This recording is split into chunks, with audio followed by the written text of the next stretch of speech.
அதாவது எங்கள் தாத்தா வந்து இங்கே வளர்த்தது பார்த்தீங்கன்னா நம்மாழ்வார் சொல்லுவார், குறைஞ்சபட்சம் ஒரு 10 வகையான மரமாவது நம்ம வீட்டை சுற்றி இருக்கணும் அப்படின்னுட்டு.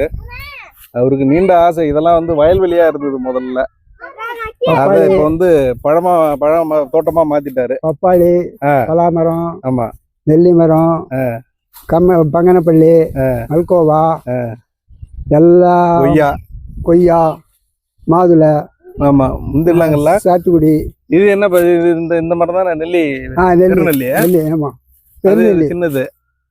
அதுக்கு அந்த அருநெல்லி இருக்கு. ஆமாம் ஆமாம். அந்த சூழ்நிலையில் இன்னைக்கு 79 எத்தனைலையும் வந்து இந்த இயற்கை சூழ்நிலையோட இருக்கிறதுனால ஆரோக்கியமா இன்னைக்கு நடமாடிட்டு இருக்கிறாங்க. ஆமா,